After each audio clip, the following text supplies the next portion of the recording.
পাগলাপীর জলঢাকা সড়কের Magura bus stand এখন যেন এক মরণ ফাঁদে পরিণত হয়েছে। কিশোরগঞ্জ নীলফামারী থেকে কাউসার হামিদের পাঠানো তথ্য ও ভিডিও চিত্রে বিস্তারিত।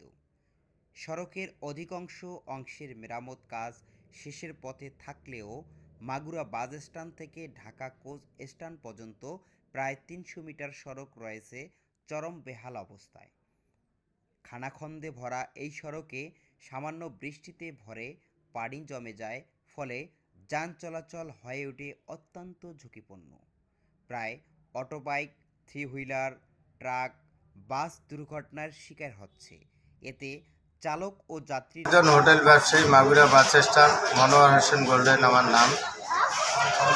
আমাদের এই রাস্তায় এমন বেহাল অবস্থায় ছোট ছোট টুকিটাকি গাড়িগুলা পাল্টি খাচ্ছে, অনেক মানুষ ক্ষতিগ্রস্ত হচ্ছে। যে কোনো মুহূর্তে বড় গাড়ি পাল্টি খেতে পারে। পড়ছে চরম ভোগান্তিতে, পাশাপাশি ক্ষতিগ্রস্ত হচ্ছে যানবাহন। স্থানীয় ব্যবসায়ী ও চালকরা জানায়, দ্রুত ড্রেনেজ ব্যবস্থা নিশ্চিত করে সড়কটি সংস্কার। আমাদের দীর্ঘ 1 বছর ধরে এই রাস্তার সম্মুখীন হওয়া লাগতেছে। আমাদের নীলফামারী উপজেলা মধ্যে কিশোরগঞ্জ উপজেলাটা আমাদের একবারে অবহেলিত।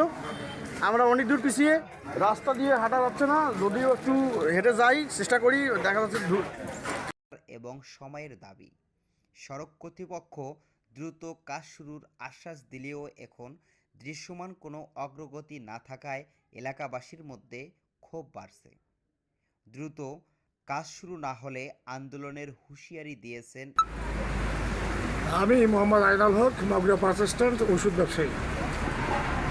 বর্তমানে আমাদের মাগুরা বাস স্ট্যান্ডের সামন দিয়ে যে হাইওয়ে রোডটা চলে গেছে, এই রোডের যে অবস্থা, এই অবস্থায় একটা সাধারণ মানুষ ভালো কাপড় চোপড় করে আসতে পারে না স্ট্যান্ডে।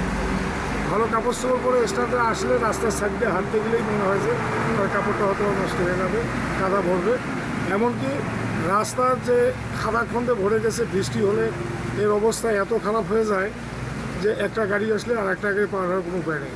আর একটা গাড়ি যদি কোনো রকমের একটু দ্রুতগামী অবস্থা আসে, তাহলে এখানে নিত্য নতুন ঘটনা ঘটতেছে এবং মরণ ফাঁদ হিসেবে এই রাস্তায় এখন এই এলাকা মরণ ফাঁদ হিসেবে চিহ্নিত একটা এলাকা হিসেবে পরিচিত হয়ে গেছে।